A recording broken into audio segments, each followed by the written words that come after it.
여러 사회 문제들을 꼼꼼하게 짚어보겠습니다. 지 기자의 시시각각과 함께 하십시오. 오늘도 스튜디오에 쿠키뉴스 지영희 기자 나와 있습니다. 안녕하세요. 네, 안녕하세요. 쿠키뉴스 기획취재팀 지영희 기자입니다.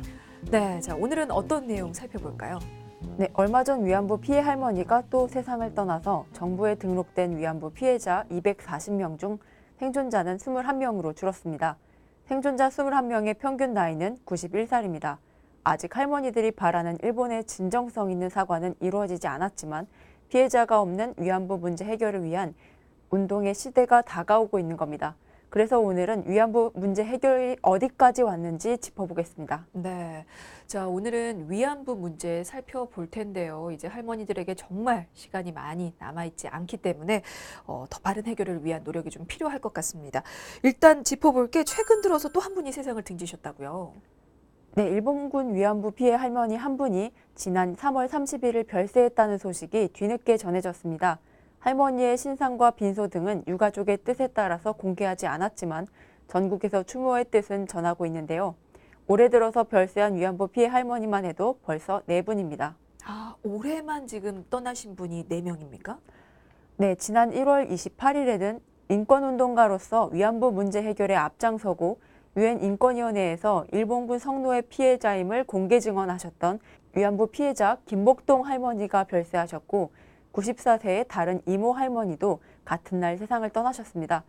또 유일한 광주 전남 지역의 생존자였던 곽예남 할머니도 다음 달 별세했고요. 네, 곽예남 할머니 같은 경우는 다시 고국을 찾은 지 얼마 되지 않은 상태에서 별세를 하셨죠. 그래서 더 많은 분들이 특히나 더 안타까워했던 것 같은데요.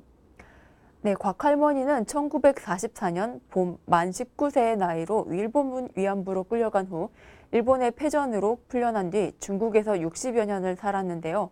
2004년 고국으로 돌아왔지만 2015년 12월 폐암 사기로 6개월 시한부 판정을 받으신 후 투병 생활을 계속하다가 결국 세상을 떠났습니다. 네, 돌아가시기 직전에는 수양딸이 돈을 노리고 곽 할머니에게 접근했다는 논란도 있었죠. 네, 한 지상파 프로그램에서는 수양딸 이민주 씨가 돈을 노리고 곽예남 할머니를 이용하고 있다는 의혹을 제기했는데요. 이에 대해 수양딸 이 씨는 내용 증명을 통해서 법적으로 곽예남 어머니의 딸이 된 것은 2018년 8월이고 화해치유재단 1억 원, 주택 신축, 영농조합, 외제차 리스 등은 딸이 되기 전에 일어난 일이라고 주장하는 등 자신의 억울함을 호소했습니다. 네, 사실 진실이 밝혀지기 전에 할머니께서 세상을 떠나셨습니다. 결국 평생 동안 편치 않은 그런 삶을 보내다가 가신 건데요.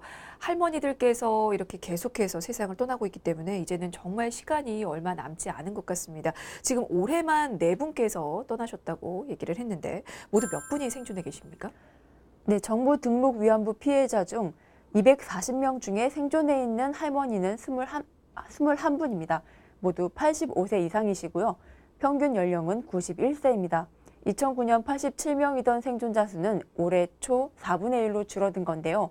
피해자들은 고령이기 때문에 노인성 질병도 알아서 건강이 좋지 않은 상황입니다. 네, 사실 이 시간이 촉박하다고 말씀을 드리는 이유는 피해자 없이 피해 사실을 증명하고 또 밝혀내기가 어렵기 때문인데요. 위안부 운동에서 피해자 할머니의 존재는 정말 상징적이잖아요. 네, 그렇습니다. 일본의 전시 성폭력 문제를 세계에 알리는 운동의 핵심은 할머니들의 증언이었는데요. 1991년 김학순 할머니 이후 많은 피해자들이 만행을 증언했고 법정에선 고령의 피해자들의 육성은 일본 전쟁 범죄에 대한 분노로 이어졌습니다. 그렇게 첫 증언 후 30년이 지난 상황입니다. 네. 우리 위안부 피해 할머니들은 일본 정부의 사과와 또 법적 배상을 요구하고 있는데요. 자, 일본 정부는 이미 또 사과와 배상이 이루어졌다는 입장을 보이고 있습니다. 관련 내용도 좀 짚어보도록 하죠. 먼저 일본 측에서 사과를 한 게 맞습니까? 네, 결론부터 이야기하자면 여러 번에 걸쳐서 사과의 뜻을 밝힌 건 맞습니다. 1993년 고노 요헤이 당시 관방장관은 위안부 문제에 대해서 공식적으로 사과의 입장을 밝혔는데요. 고노 관방장관은 당시 위안소는 군 당국의 요청에 의해서 설치된 것이며 위안부가 강압적인 분위기 속에서 위안소에서 비참하게 살았다고 말했고요. 군의 개입으로 많은 여성들의 명예와 존엄성을 심각하게 손상시킨 행위였다. 일본 정부는 치유할 수 없는 정신적, 육체적 상처를 입은 위안부 여성들에게 진심 어린 사과와 참회의 뜻을 전한다고도 덧붙였습니다. 그게 억지로 한 거지 할머니들에게 진심 어린 사과를 한 건 아닌 것으로 보이는데요. 자, 그러면 일본 정부가 과거사 사죄를 했다고 내세우는 사례들은 어떤 것들이 있습니까? 네, 2005년 고이즈미 총리도 아시아 아프리카 회의에 참석해서 과거 식민지 지배에 대해 사죄한 적이 있는데요. 고이즈미 총리는 2001년 아시아 여성기금의 배상을 받아들인 일부 위안부 피해자들에게 사과 서한도 발송했는데 과거 일본군이 수많은 여성들의 명예와 존엄성을 심각하게 훼손했다. 일본의 총리로서 진심 어린 사과와 사죄의 뜻을 전한다는 내용이 담겨 있었습니다. 네. 하지만 당시 그 아시아 여성기금은 일부 피해자들에게 반발을 일으켰죠. 네, 당시 아시아 여성기금은 민간기금으로 조성돼서 일본 정부의 배상 책임을 회피하기 위한 편법이라는 반발을 샀습니다. 일본 정부의 공식적이고 직접적인 사과와 법적 배상을 요구하는 대부분의 한국 피해자 불로터는 외면을 받았습니다. 네, 뭐 일본은 이렇게 여러 번에 걸쳐서 사과의 뜻을 전한 적이 있다라고 얘기를 하고 있는데 현재 일본 아베 총리도 비슷한 입장을 보이고 있습니까? 네, 2007년 4월 아베 총리는 미일 정상 공동 기자회견에서 위안부 여성들이 극도의 고난과 희생을 감수해야 했던 상황에 대해서 가슴 깊이 애도를 느낀다며 일본의 총리로서 그들이 그러한 상황에 처했다는 사실에 대해서 사과한다고 말한 적이 있습니다. 네, 일본은 이 국제사회에도 위안부 피해자들에게 사과의 뜻을 전했다는 입장을 고수하고 있죠. 네, 한 예를 들어보면 미국의 유력 일간지가 위안부 피해의 산 증인으로 불린 고 김복동 할머니 부고 기사를 실은 적이 있는데요. 그러자 일본은 바로 외무성 보도관 명의의 반론을 보냈습니다. 부고 기사의 반론문이라 어떤 내용이었습니까? 네, 반론문에는 위안부 피해자에 대해서 여러 차례 성실한 사과와 회한을 전달했다.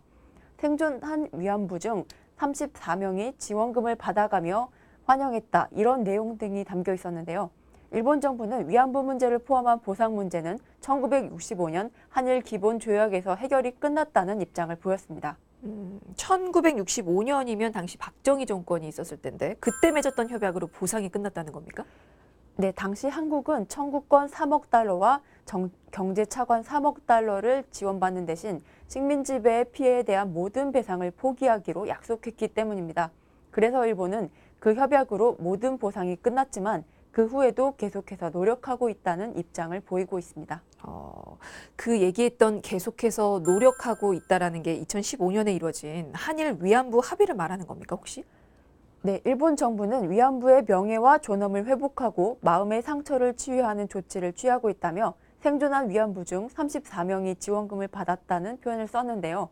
실제로 2016년 당시 34명의 피해자가 일본의 지원금을 수령한 건 사실입니다.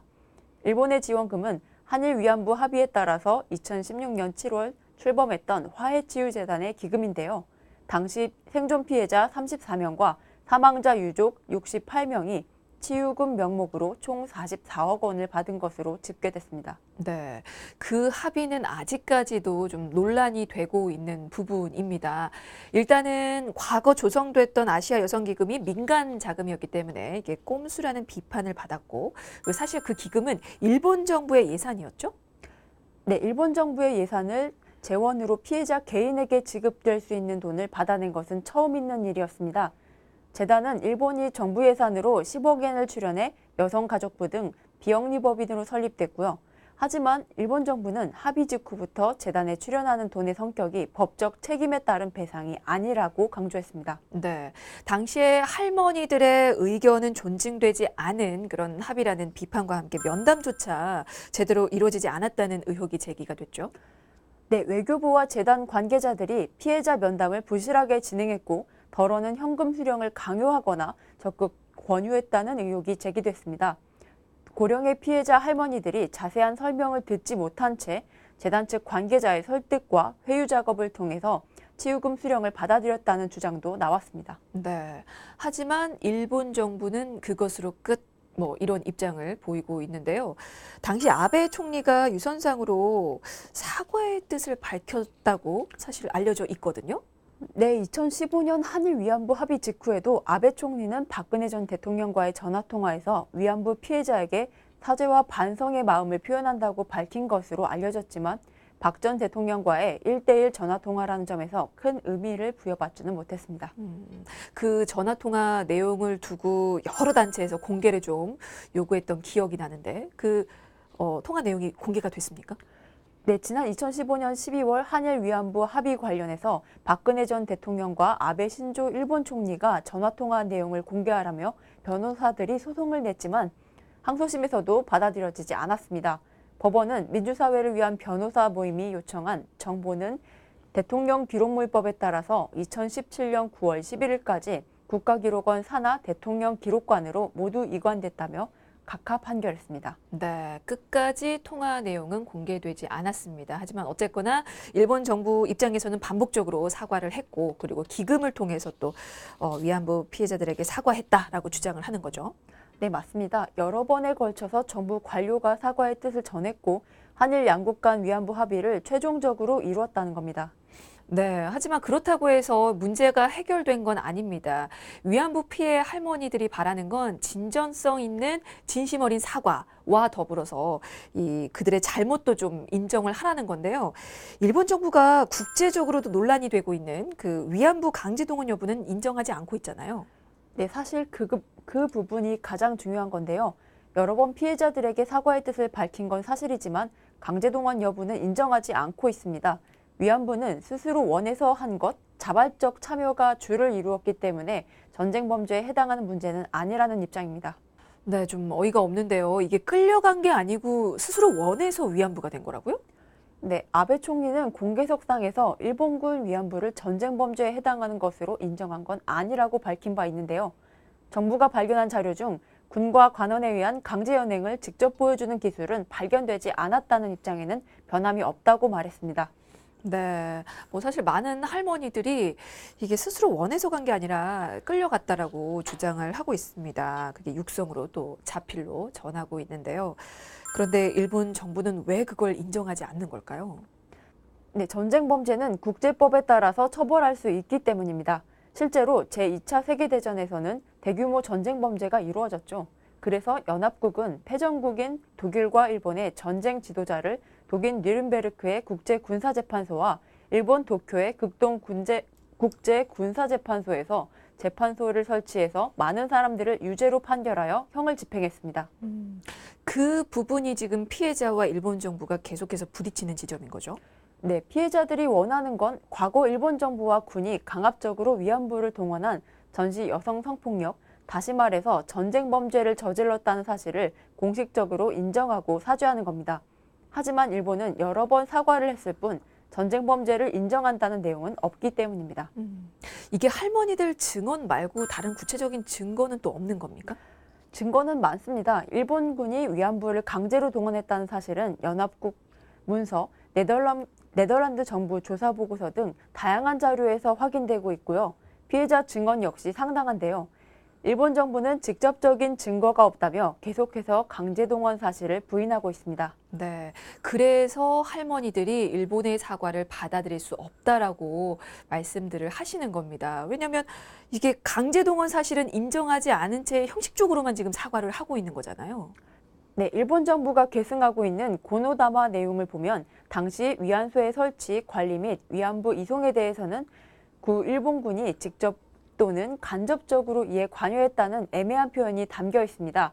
특히 논란의 중심이 되는 위안부 모집을 두고서는 군의 요청을 받은 업자가 주로 담당했다고 밝혀서 민간의 책임을 떠넘기는 듯한 여지를 남겼는데요. 결국 정부나 군이 나서서 위안부를 강제로 동원한 적은 없다는 주장이라고 볼 수 있습니다. 네, 이 위안부 피해 할머니들이 일본의 사과를 받아들이지 못하는 이유 충분히 납득이 되는데요. 또 화해와 치유재단을 두고 논란이 이어지자 정부가 나섰죠. 네, 여성가족부가 법무감사 담당관을 중심으로 재단의 설립 과정과 운영 실태조사에 나섰고 재단 설립과 운영 과정에서 피해자 할머니의 의견을 충분히 수렴하지 못한 부분에 대해서 사과했습니다. 그 이후에 2017년 7월 31일 외교부 장관 직속으로 출범한 한일 일본군 위안부 피해자 문제 합의 검토 태스크포스는 5개월간의 조사 끝에 한일 위안부 합의가 부실하게 이루어졌다는 결과를 발표했습니다. 그러니까 박근혜 정부 당시 이루어졌던 이 위안부 합의 문제가 부실했다는 거죠? 네, 외교부가 협상을 진행하는 과정에서 피해자 측에 충분한 설명을 하지 않았고 돈의 액수에 대해서도 피해자 의견을 수렴하지 않아서 피해자의 이해와 동의를 이끌어내는 데 실패했다며 전시 여성 인권에 관해서 국제사회의 규범으로 자리 잡은 피해자 중심적 접근이 아닌 정부 간 현안 주고받기 협상으로 합의가 이루어졌다고 결론을 내렸습니다. 그래서 재단 해산이 추진되었고 일본의 출연금을 반환하기 위한 절차에 들어간 상황입니다. 네, 이 피해 할머니들의 동의 없이 진행된 이 위안부 합의는 논란이 됐고 결국에 이 일본의 기금으로 조성된 재단은 해체가 됐는데요. 그렇다고 해서 양국 간에 이루어진 이 합의 자체를 무효화할 수는 없는 거잖아요. 네, 전 정부 시절에 이루어진 일이라고 하지만 국제 문제로 번질 수 있어서 해결이 쉽지 않아 보입니다. 대한민국 정부와 일본 정부 간의 일본군 위안부 피해자 문제에 관한 합의 무효 확인 및 재협상 촉구 결의안도 발의됐지만 처리되지 않고 있는 상황입니다.